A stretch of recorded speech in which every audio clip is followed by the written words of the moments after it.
एक तरफ अखिलेश डिंपल को जिताने के लिए रणनीति पर रणनीति बदल रहे हैं, वहीं भाजपा अखिलेश यादव को चुनौती दे रही है कि आने वाले वक्त में सपा मैनपुरी तो क्या प्रधानी भी नहीं बचा पाएगी। ये बात आज भाजपा के प्रदेश अध्यक्ष भूपेंद्र चौधरी ने कही। लेकिन एक सच ये भी है कि मैनपुरी भाजपा के लिए एक ऐसी पहेली है जो अभी तक अनसुलझी है, क्योंकि जब से समाजवादी पार्टी की स्थापना हुई है ये सीट सपा का ही विजय तिलक करती रही।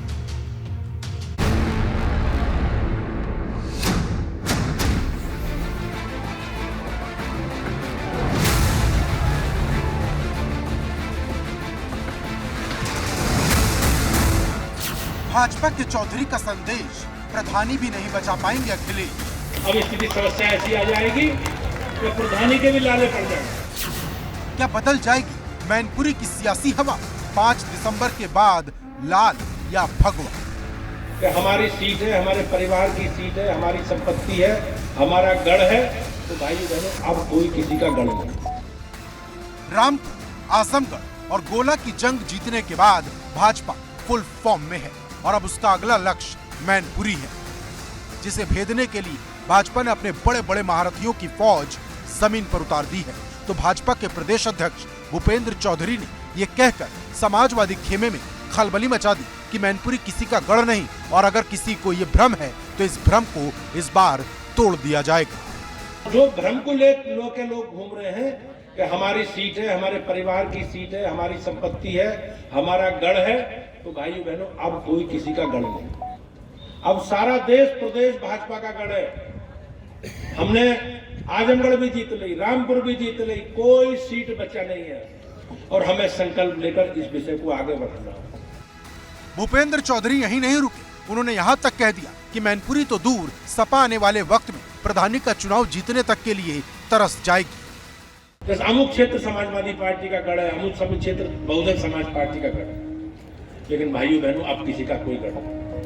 और आप देख रहे होंगे लोग, जैसा बहन जी कह रही थी कि प्रधानी तक समेटना है, तो प्रधानी की भी चुनौती मिलेगी निश्चित रूप से। प्रधानी लड़ने में भी अब स्थिति समस्या ऐसी आ जाएगी कि प्रधानी के भी लाले पड़ जाएंगे। आज भारतीय जनता पार्टी के प्रदेश अध्यक्ष भूपेंद्र चौधरी ने जसवंत नगर में कहा कि कुछ लोगों को ये भ्रम है कि ये उनका गढ़ है, उनका किला है। ये भ्रम जल्द ही जनता तोड़ने वाली है। तो कुल मिला के एक के बाद एक दुर्ग भारतीय जनता पार्टी ने समाजवादी पार्टी से छीन लिए हैं।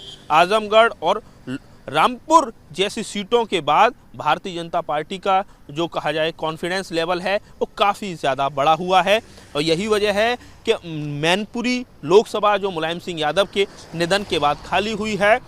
बीजेपी का ये मानना है कि अगर इस पर मजबूती से रणनीति तैयार करके जनता तक पहुंच बना ली जाए तो ये किला भी ज़रूर समाजवादी पार्टी से छीन लिया जाएगा।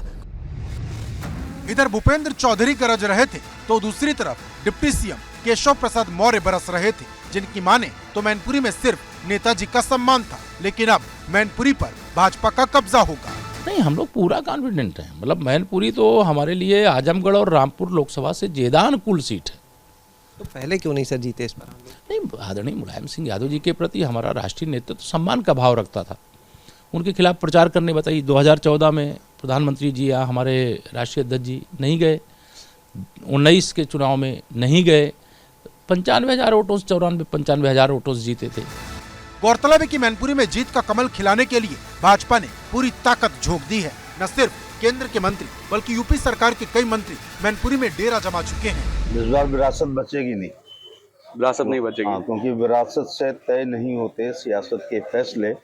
उड़ान तय करती है कि आसमान किसका है। इस बार भारतीय जनता पार्टी बहुत ऊंची उड़ान ले रही है। बिल्कुल स्पष्ट हो चुका है कि जनता यहाँ से सपा मुक्त क्षेत्र चाहती है। अब सपा अकेली चुनाव लड़ रही है और भाजपा के साथ हर कौम चुनाव लड़ रही है, इसलिए भारतीय जनता पार्टी का परचम इस बार फहराएगा। यहाँ पर भाजपा के लिए मैनपुरी एक ऐसी पहेली है जो आज तक अनसुलझी है, क्योंकि जब से समाजवादी पार्टी की स्थापना हुई ये सीट सपा का ही विजय तिलक करती रही। ऐसे में सवाल बड़ा है, क्या भाजपा मैनपुरी में सपा को रोक पाएगी या फिर मैनपुरी हमेशा की तरह भाजपा के लिए अनसुलझी पहेली रह जाएगी?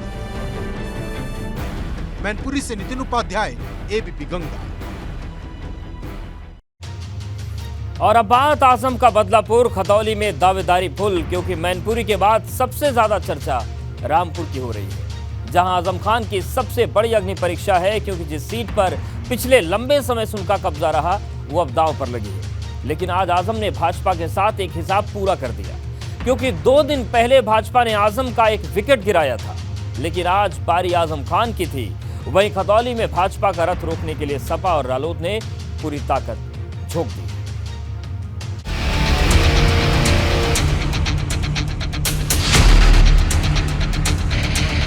आजम ने तोड़ा मौन, रामपुर का राजा कौन? पश्चिम में कौन जीतेगा जंग? खतौली की जनता किसके संग? मैनपुरी अगर उपचुनाव का केंद्र है तो रामपुर इसका सबसे बड़ा केंद्र बिंदु, जहां आजम खान की साख फिर एक बार दांव पर लगी है।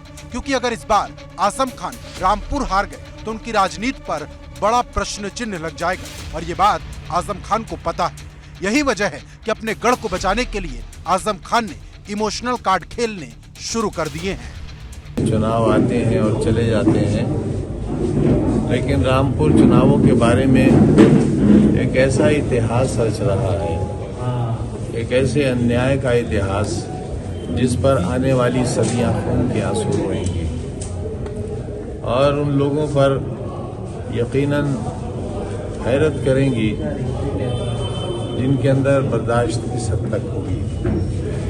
क्योंकि बुधवार को आजम खान जब मीडिया के सामने आए तो अपने ऊपर हुए जुल्म का जिक्र कई बार किया, लेकिन बड़ा सवाल यह है कि क्या इस बार आजम का इमोशनल कार्ड काम करेगा? क्योंकि पिछली बार जब विधानसभा के चुनाव हो रहे थे तब आजम खान जेल में थे, और जेल में रहते हुए ही उन्होंने विधानसभा का चुनाव जीत लिया था। आजम खान ने कहा कि जुल्म करने वालों और जुल्म सहने वालों दोनों को आने वाला ज़माना याद रखेगा। आजम खान ने हाथ का इशारा करके कार्यकर्ताओं में जोश भरने की कोशिश की और कार्यकर्ताओं से कहा कि इस चुनाव को मजबूती के साथ लड़ना है। आजम खान कार्यकर्ताओं को जोश भरने के लिए अपने पार्टी कार्यालय पहुंचे, और आज से ऐसा लगा जब उन्होंने कुछ नेताओं को समाजवादी पार्टी में भी ज्वाइन कराया कि आजम खान ने चुनाव प्रचार की कमान अपने हाथ में ले ली है। लेकिन इस बार आजम खान न सिर्फ इमोशनल कार्ड खेल रहे, बल्कि भाजपा की सेंधमारी का जवाब सेंधमारी से दे रहे। क्योंकि बुधवार को आजम खान ने कई नेताओं को सपा में शामिल कराया, जिसमें कई नेता भाजपा छोड़कर आए थे। जानकार इसे पलटवार के रूप में देख रहे, क्योंकि भाजपा के प्रदेश अध्यक्ष भूपेंद्र चौधरी जब रामपुर पहुंचे थे तब उन्होंने आजम के करीबी फसाहत अली खान को भाजपा में शामिल कराया था। उनसे ये पूछिए कि वो लोग कहाँ के हैं, उनसे पूछिए कि ऐसा कीजिए कि नागालैंड से बुलवा के ज्वाइन करवाइए या और श्रीलंका से लाके ज्वाइन करवाइए। ये सब बेकार की बातें हैं। अब सूरज डूब चुका है, नए सवेरे का इंतज़ार है। चुनाव का बेहतरीन माहौल है। मैंने बार बार कहा ये आजम खान साहब का शहर है, उनके 50 साल की आधी सदी की लोगों की मोहब्बतें हैं जो उन्होंने यहाँ काम किया है। इस सीट के ऊपर हमेशा लोगों ने मोहब्बत का जवाब मोहब्बत से दिया है, इस बार भी देंगे। मतलब जैसे जैसे चुनाव की तारीख नजदीक आ रही, रामपुर की लड़ाई दिलचस्प होती जा रही।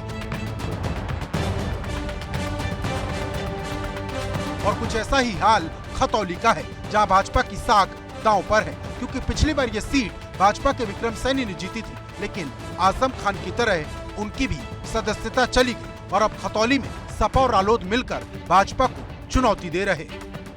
नतीजे तो किसी भविष्यवक्ता से पूछो या उन भाजपा के बड़बोले लोगों से पूछो जो दावे करते हैं। अभी तो चुनाव है और एक तरफा चुनाव है, इतना कहा जा सकता। अच्छा, एक तरफा समाजवादी पार्टी के पक्ष में एक तरफा चुनाव। खतौली विधानसभा का चुनाव लगभग बदल चुका है। खतौली विधानसभा की सम्मानित जनता ये तय कर चुकी है कि वो राष्ट्रीय लोकदल और समाजवादी पार्टी, आज़ाद समाजवादी पार्टी के गठबंधन के साथ है, और हमें पूरा भरोसा है कि खतौली की सम्मानित जनता हमारी बात सुनेगी और 5 दिसंबर को एक ऐतिहासिक निर्णय लेगी, राष्ट्रीय लोकदल की जीत होगी। बीजेपी के तमाम दिग्गज खतौली के रण में डेरा डाले हैं और राष्ट्रीय लोकदल मुखिया जयंत चौधरी भी अपने विधायकों के साथ मोर्चा संभाले हैं। सियासी तर्कस से हर रोज मुद्दों के तीर छोड़े जा रहे हैं जो माहौल में हर रोज सियासी तपिश बढ़ा रहे हैं। अब ऐसे में सवाल उठता है कि खतौली की जनता किसका विजय तिलक करेगी और किसको रणभूमि से बाहर करेगी। लेकिन इतना साफ है कि खतौली के नतीजे प्रत्याशी और उसकी पार्टी का पश्चिम उत्तर प्रदेश में कद जरूर तय करेंगे। जानकार इस उपचुनाव में 24 का भविष्य देख रहे, लेकिन इससे न सिर्फ अखिलेश यादव की रणनीति का पता लगेगा, बल्कि सपा और रालोद के गठबंधन का भविष्य भी तय होगा। अब सबकी निगाहें 5 दिसंबर की तारीख पर टिकी हैं, जब जनता अपने वोट से मैदान में उतरे एक एक प्रत्याशी की किस्मत का फैसला करेगी। रामपुर से उबैदुर रहमान और खतौली से सनुज शर्मा, एबीपी गंगा। और अब बात गुजरात में योगी का चौका, यूपी मॉडल फिर दिलाएगा मौका, क्योंकि गुजरात चुनाव में सीएम योगी की डिमांड बढ़ती जा रही है। आज फिर सीएम योगी गुजरात में थे, जहां उन्होंने 4 रैलियां की। हर रैली में योगी को सुनने के लिए भीड़ उमड़ी थी, लेकिन बड़ा सवाल यह है कि जो भीड़ रैली में आई वो क्या वोट में तब्दील होगी। कांग्रेस के समय में गुजरात रहा हो या देश रहा हो, पूरा देश आतंकवाद की चपेट में आया। विकास का एक मॉडल बना है, सुरक्षा का एक मॉडल बना है। गुजरात में सीएम योगी का जादू, रैली में भीड़ बेकाबू। कांग्रेस पर जमकर गरजे योगी, क्या भाजपा की विजय होगी? ये 6 दिन में तीसरी बार था जब सीएम योगी गुजरात की पिच पर भाजपा के लिए बैटिंग कर रहे थे और जनता पर उनका जादू सिर चढ़कर बोल रहा था। बुधवार को सीएम योगी ने गुजरात में 4 रैली की। हर रैली में उन्हें देखने और सुनने के लिए भारी भीड़ उमड़ी। जब देश की राजनीति को कांग्रेस के भ्रष्टाचार ने, परिवारवाद की राजनीति ने भ्रष्टाचार की भेंट चढ़ा दिया, तो देश के अंदर राजनीति में विश्वसनीयता के प्रतीक के रूप में गुजरात की ही माटी में श्री नरेंद्र भाई मोदी को देश के प्रधानमंत्री के रूप में दे करके भारत को यशस्वी नेतृत्व भी प्रदान किया। योगी भाजपा को जिताने के लिए हर वो काम कर रहे हैं जो गुजरात की जनता को पसंद है, क्योंकि सीएम योगी ने अपनी रैली की शुरुआत द्वारिकाधीश मंदिर में दर्शन के साथ की। लेकिन बड़ा सवाल यह है कि क्या योगी गुजरात में भाजपा के लिए बड़ा फैक्टर साबित होंगे, क्योंकि गुजरात में पिछले 2 दशक से भाजपा का एक छत्र राज है, लेकिन इस बार उसके पास कोई बड़ा चेहरा नहीं है। यही वजह है कि गुजरात में पीएम मोदी के बाद सीएम योगी को सबसे बड़े स्टार प्रचारक के रूप में उतारा गया है। अब तक सीएम योगी गुजरात में 10 रैली कर चुके हैं। जानकारों की माने तो आने वाले दिनों में योगी और भी कई रैली कर सकते हैं। बिना भेदभाव के शासन की योजनाओं का लाभ सबको मिल रहा है।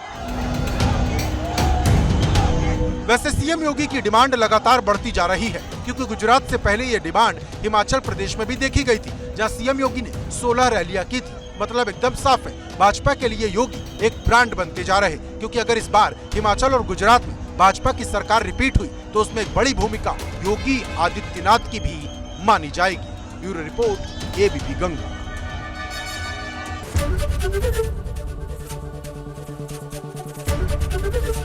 एबीपी गंगा, खबर आपकी, जुबान आपकी।